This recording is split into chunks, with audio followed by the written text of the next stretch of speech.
The HOA had always been a thorn in my side, but I never imagined it would go this far. Ever since I moved into this neighborhood, I kept to myself, did my own thing, and tried my best to be a good neighbor. But that was never enough for them. They saw my rescue helicopter as an intrusion, something that didn't fit their perfect little suburban paradise. They sent letters, issued complaints, and even held HOA meetings dedicated entirely to me, as if my existence in the neighborhood was some kind of crime. I had all the permits, legal paperwork, and city approvals I needed, but to them, it wasn't about legality.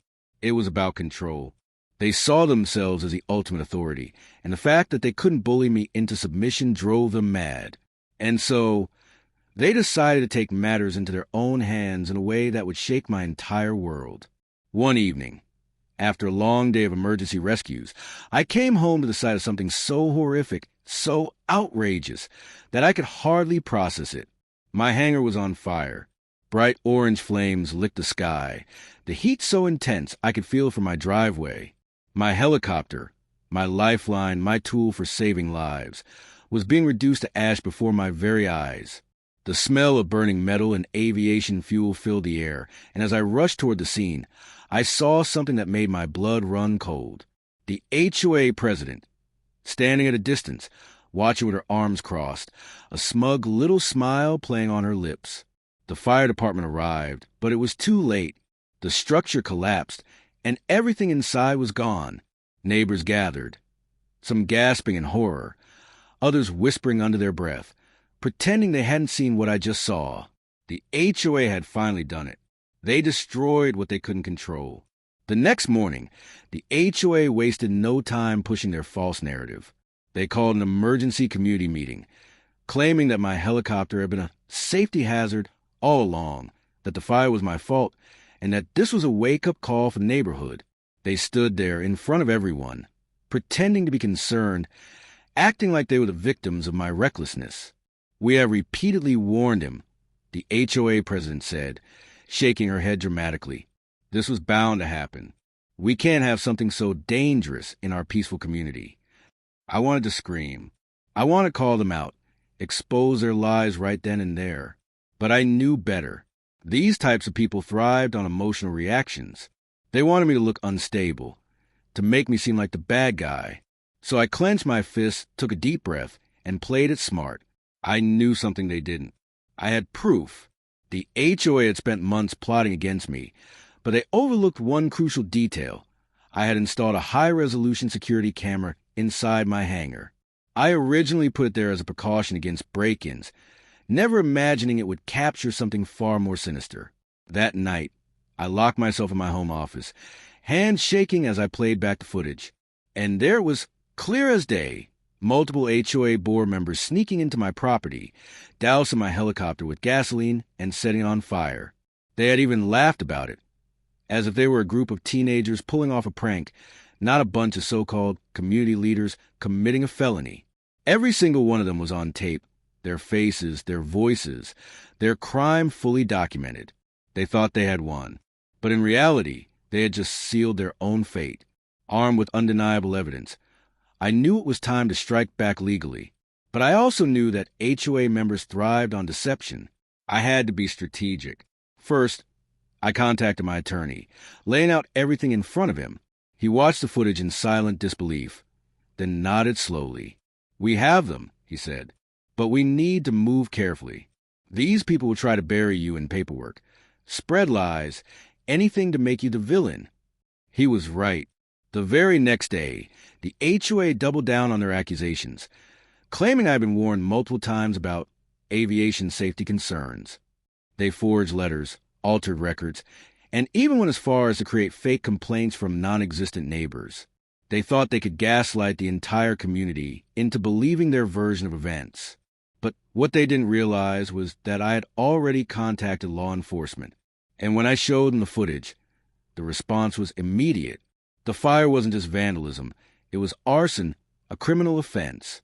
Suddenly, the HOA members who had been so confident found themselves in a situation they couldn't control. The police opened an official investigation, and within days, the walls started closing in on them. As if that wasn't bad enough for them, their worst nightmare was just beginning. During the investigation, authorities uncovered something even bigger than the arson. The HOA president, who had been so righteous and controlling, was involved in something far worse: financial fraud. As the police dug deeper, they found evidence that she had been embezzling funds, stealing thousands of dollars from HOA fees, and using the money for luxurious vacations, personal shopping sprees, and even bribes to silence other board members.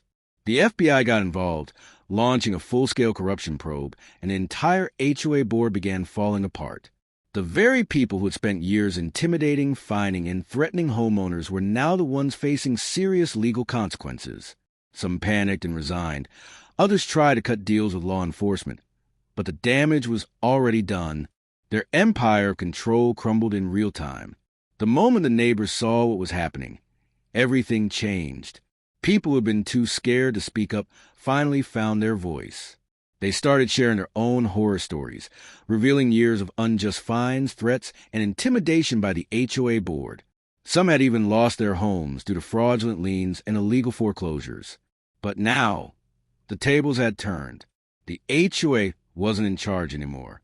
The entire community rallied together, demanding a complete overhaul of neighborhood leadership. The city stepped in, dissolving the corrupt HOA entirely, and a new, transparent system was put in place to ensure that homeowners' rights were never abused again. In the end, justice was served. The HOA president and her accomplices were arrested, facing felony charges that would follow them for the rest of their lives. As for me, the court ruled in my favor, awarding me a massive financial settlement, which I used to rebuild my hangar and buy an even better helicopter. But more importantly, my story became a lesson, a warning to every corrupt HOA board, every power-hungry individual who thinks they can bully others into submission. It was proof that justice prevails when good people refuse to back down. Even though justice had been served and the corrupt HOA board members were now facing felony charges, the battle wasn't over yet. The damage they had done to the neighborhood, to homeowners, and to me personally couldn't be erased overnight. The community had been under their grip for so long that people still carried fear and hesitation, as if another corrupt leader could rise up at any moment. Many neighbors had lost faith in the idea of any HOA being fair, and others were too exhausted to fight anymore. But I knew that if we didn't rebuild this community the right way, history would repeat itself. The first step was taking control of the narrative. I worked with neighbors who had also suffered under the previous HOA, helping them understand their rights, their legal protections, and how to ensure transparency moving forward. We demanded a full financial audit of where HOA funds had been going for the last decade, and what we found was shocking: years of mismanagement, embezzlement, and illegal transactions that had drained homeowners' money into the pockets of corrupt board members. People who once ignored the HOA's shady dealings out of fear now saw the truth, and the outrage fueled a new movement. It wasn't enough to get rid of the bad actors. We had to rebuild trust, protect homeowners' rights, and make sure no one could abuse the system again. The neighborhood was no longer a dictatorship. It was time to give power back to the people. As we pushed for reform, I knew there was one last challenge ahead. The former HOA president and some of her close allies were not giving up easily. Even though they were facing legal consequences, they still had one last trick up their sleeve: a lawsuit against me. They claimed defamation, arguing that my actions had ruined their reputations and that I had misled the community. It was a desperate attempt to turn the tables, to make themselves look like the victims. But what they didn't realize was that the evidence was stacked against them. The security footage, the fraudulent HOA transactions, the testimonies of multiple neighbors. Everything pointed to the truth. Still, their lawsuit had to be fought properly, and I refused to let them use legal loopholes to escape accountability. I hired the best lawyer I could find, someone who specialized in HOA fraud cases, and together, we built an airtight defense. The former board members tried everything. They altered documents, pressured old allies to testify in their favor, and even planted fake stories in local news to make themselves seem like the real victims. But the facts were undeniable, and in court, their arguments fell apart one by one. Not only was their lawsuit dismissed, but the judge ruled that they had to pay my legal fees, putting the final nail in their coffin. It was over, They had officially lost every ounce of power they once had. But even after all this, I couldn't shake the feeling that something still wasn't right. I kept thinking about how easily this whole situation had spiraled out of control, how a small group of people with unchecked power could destroy lives. It made me wonder, how many other homeowners across the country were trapped in similar battles? How many people were too scared to fight back against corrupt HOAs? That's when I realized that my story was bigger than just my neighborhood. I decided to take everything I had learned and turn it into something that could help others. I started documenting my experience, breaking down how to protect yourself legally from HOA abuse, how to spot the red flags of corruption early, and most importantly, how to hold people accountable before it's too late. I reached out to consumer rights groups, legal experts, and activists who had been working against HOA fraud for years. Together, we started spreading awareness, making sure homeowners across the country knew their rights. What started as a personal battle had now become a movement, one that had the potential to change lives far beyond my own community. With the HOA dismantled and the corrupt board members gone, our neighborhood had a choice. We could either rebuild the HOA from scratch, this time with honest, transparent leadership, or eliminate it completely. The decision wasn't easy. Some neighbors believed we needed a governing body to handle community issues, while others were too traumatized by the past corruption to trust any form of HOA again. So we did something radical but fair. We put the power directly in the hands of homeowners. We held a vote, allowing every homeowner to decide the future of the community. The result was clear. The majority wanted the HOA gone forever. And just like that, the system that had once ruled with an iron fist was dissolved completely. Instead of an HOA, we established a simple neighborhood committee run by volunteers, with no ability to find and enforce rules or control homeowners' properties. It was a purely advisory group, meant only to help organize community events and address common concerns. No more abusive fees, no more power-hungry board members, just a community working together as equals. For the first time in years, our neighborhood felt like home again. Looking back, this entire ordeal had been one of the hardest battles I'd ever fought, but it had also been one of the most important.